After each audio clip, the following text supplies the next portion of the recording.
کے مزے لوٹ رہی ہے وہ آپ کو چاہتے ہیں میاں صاحب کچھ بول دیں اس جگہ پہ. سر حکومتیں ہیں آپ کی, کوئی مرکز میں وزیر ہے, کوئی صوبے میں وزیر اعلیٰ اور وزیر ہے, وہ تجھے چاہتے کیوں اگر کہ جناب نئے الیکشن کروائے جائیں. آج آواز اٹھتی ہے نا کہ یہ نظام. السلام علیکم ناظرین. 8 فروری کا الیکشن کس کو نہیں پتا کہ یہ الیکشن دھاندلی زدہ تھا. اقوام متحدہ برٹش ہائی کمیشن نے باقاعدہ اس الیکشن پر کئی سنجیدہ نوعیت کے سوالات اٹھائے. الیکشن کے بعد بہت سارے نون لیگ کے اراکین, ڈی آئی خان سے نون لیگ کے ایک رکن محمد زبیر, خاقان عباسی, میاں جلیل احمد اور اب جاوید لطیف نے الیکشن کو باقاعدہ دھاندلی زدہ قرار دیا. آج جاوید لطیف بھی عمران خان کی لیڈرشپ کو مان گئے. حالانکہ یہ ایک وقت وہ تھا کہ جاوید لطیف عمران خان اور پی ٹی آئی پر سخت اور کڑی تنقید کرتے تھے کہ جناب نئے الیکشن کروائے جائیں. آج آواز اٹھتی ہے نا کہ یہ نظام نہیں چل رہا. آج آواز اٹھتی ہے نا کہ یہ فیتے کاٹنے والے لوگ ہیں. آج آواز اٹھتی ہے نا کہ اصل طاقت کوئی اور ہے. آج آواز اٹھتی ہے نا کہ حکومت کوئی اور کر رہا ہے, فیس کسی اور کا ہے.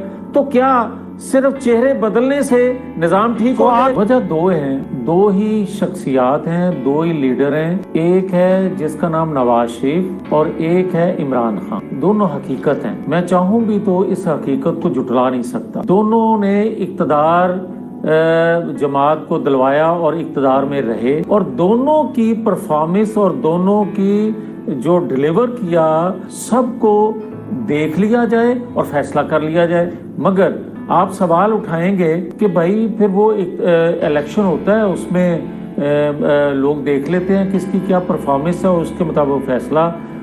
آپ خود ہی جواب دے رہے ہیں, خود ہی سوال بھی پوچھ رہے ہیں اور ٹھیک سوال پوچھ رہے ہیں. کاشف عباسی صاحب کے اس طرح اگر کوئی یہ کہتا ہے کہ نظام بیٹھ گیا, نظام نہیں بیٹھا. نظام میں انٹرفیرنس کرنے والے, نظام کو اپنی مرضی سے چلانے والے اور بریک کرنے والے وہ فلاپ ہو گئے, اور وہ اب مزید انوالومنٹ کریں گے تو اس کا مزید نقصان ہوگا. آپ یہ کہہ رہے ہیں کہ نظام کی انٹرفیرنس کرنے والے فلاپ ہو گئے, اس کا مطلب آپ کی حکومت فلاپ ہوگی. اس کا مطلب جو نظام اس وقت چل رہا ہے وہ نہیں چل پا رہا. دیکھیں یہ بڑا کنوینینٹ آرگومنٹ ہے سب کا. میرا یہ ماننا ہے سر, یہ پاور پالیٹکس ہے, اور آپ لوگ کیونکہ اب اقتدار میں ہیں اس لیے آپ ہر اس چیز کو پروٹیکٹ کرنا چاہ رہے ہیں جو غلط بھی ہے, صرف اس لیے کہ حکومت چلتی رہے. یہ چیزیں چینج ہوں گی, پھر وہی ہوگا جو پہلے ہوتا تھا. مسئلہ یہ ہے کہ یہ بڑا آسان آرگومنٹ ہے دینا کہ نظام بچے گا یا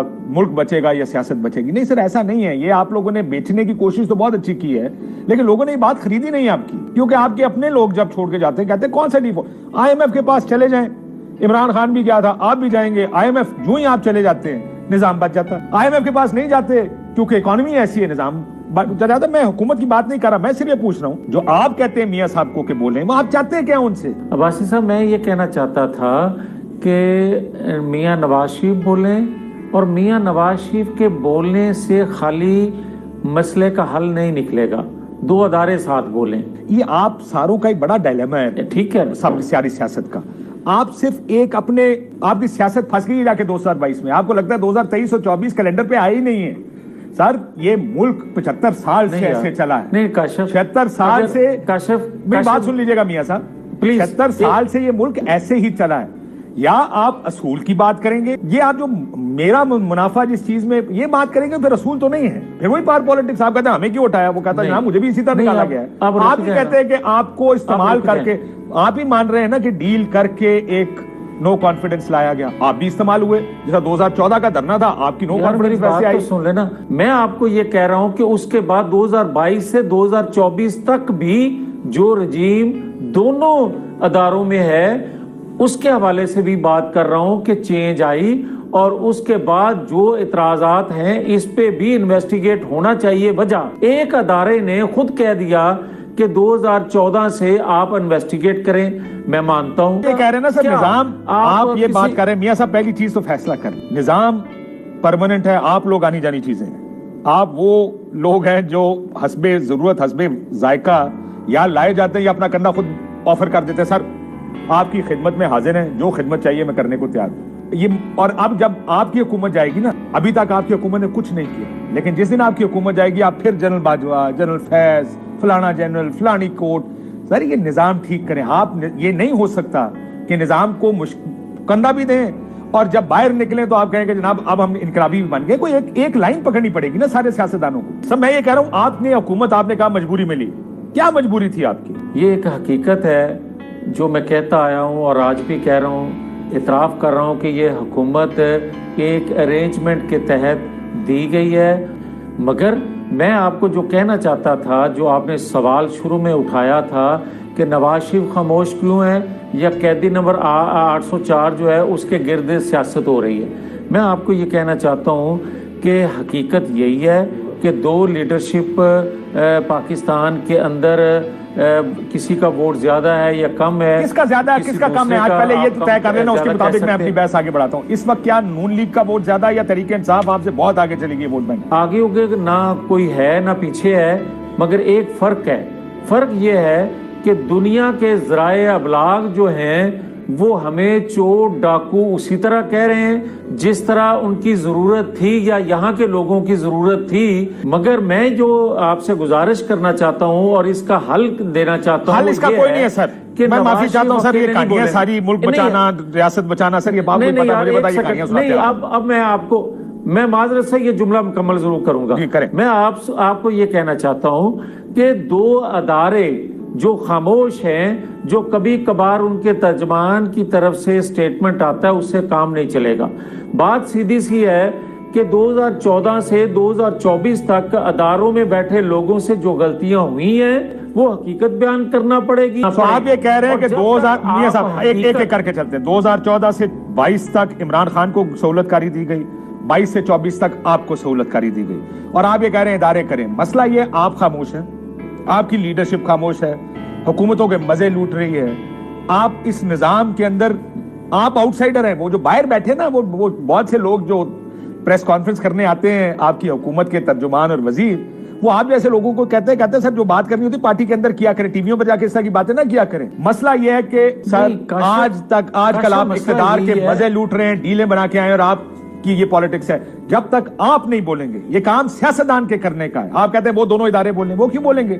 کبھی تاریخ میں بولے ہیں, وہ مجبوراً بولتے ہیں. آپ کا کام ہے بولنا پڑے گا. نہیں یار بولنا پڑے گا میرے بھائی, اس کی وجہ میں بتا دوں آپ کو. سر آپ تو یہ کہہ رہے ہیں ہم ووٹ ڈالتے ہیں, سر ہم نہیں بول سکتے, ہم حکومت میں ہم نہیں بول سکتے, آپ بولتے ہیں. سر آپ کیوں نہیں بولتے؟ یار میری بات تو سن لیں میرے بھائی میری گزارش سن لیں. ادارے بول رہے ہیں, میں آج آپ کو کہتا ہوں کہ 45 سال بعد انصاف فراہم کرنے والا ادارہ آج بول رہا ہے. وہ کہہ رہا ہے کہ ذوالفقار علی بھٹو کو جب سزا ہوئی اس وقت عدلیہ جو تھی قیدی تھی مارشل لا کی. سر ایک سیکنڈ میاں صاحب, ایک فیصلہ کر لیں پروگرام آگے چلانے کا. میری بات سنیں. نہیں یہ مجھے بات کرنے دیں, پورا کر لیجیے گا میاں صاحب, لیکن میری بات سنیں. یہ مجھے جواب دیکھیں, یہ حسب ذائقہ جو آپ کبھی 1970 میں چلے جاتے ہیں, ذوالفقار علی بھٹو کے ساتھ جو زیادتی ہوئی اس کو تاریخ مانتی ہے کہ یہ زیادتی ہے. وہ فیصلہ تو کبھی زندگی, میری بات تو سن لینا میاں صاحب, میری بات سن لیں پھر آپ بولیے گا. سر میری آدھی آپ کے فیصلے, آپ لوگ اس وقت مارشل لا کے ساتھ کھڑے تھے. ایک سیکنڈ پلیز, کتنے لوگ تھے جو مارشل لا کے ساتھ کھڑے تھے اس ٹائم, بھٹو کی پھانسی کے حق میں کھڑے تھے؟ یار میری بات سن لیں. ایک ادارے نے 45 سال بعد بول کے کہا کہ ذوالفقار علی بھٹو کا یہ فیصلہ غلط نہیں. ایسا میرا پرابلم کیا میاں صاحب, میرا پرابلم یہ ہے کہ یہ گفتگو اگر کرنی ہے تو یہ نواز شریف صاحب کو کرنی پڑے گی. یہ نہیں ہو سکتا کہ آپ کہیں ہم تو خاموش رہیں گے کیونکہ ہماری دو حکومتیں, بھائی ہم تو نہیں بول سکتے, ہم نے ڈیلیں کی ہوئی, کوئی دوسرا آ کے کہے. سر یہ نہ کرے نا, وہ میٹھا میٹھا ہابا کڑوا وہ آپ کے لیڈر تو بات ہی نہیں کرتے, ان کا کام ہے یہ بات کرنا. آپ کی حکومت, چلے ایک اور سوال پوچھتا ہوں میاں صاحب, سوال کا جواب دیں. آپ کی حکومت یہ 2014 سے 2022 تک کر لیں, آپ کا 22 سے 24 تو آپ خود ننگے ہوں گے, اس میں کرنے کی ضرورت نہیں ہے. 2014 سے 22 تک کا ایک بنا دے کمیشن کہ فیصلہ کرے کہ آخر سارا کچھ ہوا کیا تھا. حکومت میں بیٹھ کر بھی آپ کہہ رہے ہیں ادارہ بولے. سر بھائی ادارے بول رہے ہیں کاشف عباسی صاحب, ایک ادارے کا میں نے کوٹ کیا کہ 45 سال بعد اس کی یہ سٹیٹمنٹ آئی, دوسرے ادارے کے ترجمان یہ کہہ رہے ہیں کہ بھائی 2014 سے کمیشن بنا لو جوڈیشل. میں اپنے پاس سے بات تو کر ہی نہیں رہا, تو بنا دے سر جوڈیشل کمیشن, آپ کے وزیر اعظم نے بنانا ہے. یار نہیں, ایک سیکنڈ رک جائے. سر بنانا کس نے ہے بھائی؟ جوڈیشل کمیشن ہم نہیں, جوڈیشل کمیشن آپ ٹی وی پہ آ کے بیان دے رہے ہیں, وزیر اعظم کو کہیں 2 دفعہ